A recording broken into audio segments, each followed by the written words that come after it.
Hello friends, Shashi Agrawal channel के अंदर मैं doctor Shashi Agrawal welcome you all. आज का सब्जेक्ट जो है हमारा बिजनेस इकोनॉमिक्स है और we could say micro economics.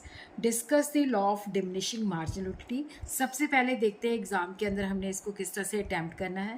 पहले हमने डिमिनिशिंग मार्जिनलिटी का मीनिंग लिखना है, फिर डेफिनेशन, फिर अजम्पशन, फिर एक्सप्लेनेशन के अंदर टेबल, फिर ग्राफ, फिर exception and criticism.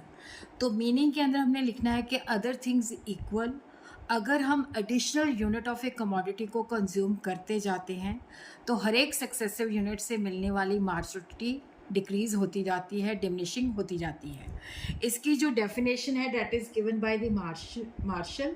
Additional benefit which a person drive from a given stock of a thing diminishes with every increase in the stock that he already has. कि जैसे जैसे किसी चीज़ का हमारे पास स्टॉक ज़्यादा होता जाता है उससे मिलने वाली यूटिलिटी जो है कम होती जाती है।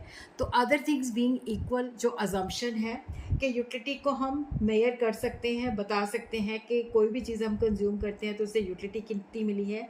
मार्जिनलिटी ऑफ मनी रिमेन्स कांस्टेंट, हर एक कमोडिटी से मिलने वाली यूटिलिटी इंडिपेंडेंट है। और जब भी हम कंज्यूम करते हैं तो सेम क्वालिटी और साइज़ और एप्रोप्रिएट साइज़ लेते हैं। कंटिन्यूस कंजम्पशन होनी चाहिए। No change in income, no change in the price of the commodity, no change in the taste, factor, fashion and habits of the consumer.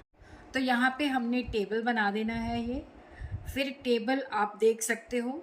तो हमने बताना है, ब्रीफली डिस्कस करना है कि as we go on consuming more cups of ice cream the utility goes on diminishing. At the 5th unit it becomes 0, at 6th unit it becomes negative.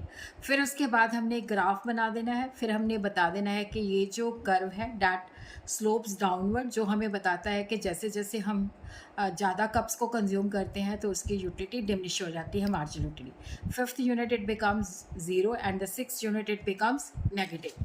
फिर उसके बाद एक्सेप्शंस हैं, बाद आपने एक्सेप्शंस बता देनी है। फिर आपने क्रिटिसिज्म बता देना है कि cardinal measurement of utility possible नहीं है, मार्जिनलिटी ऑफ मनी कांस्टेंट नहीं रहती और हर एक कमोडिटी से मिलने वाली यूटिलिटी इंडिपेंडेंट नहीं होती और अनरियलिस्टिक अजम्पशन के ऊपर बेस्ड है।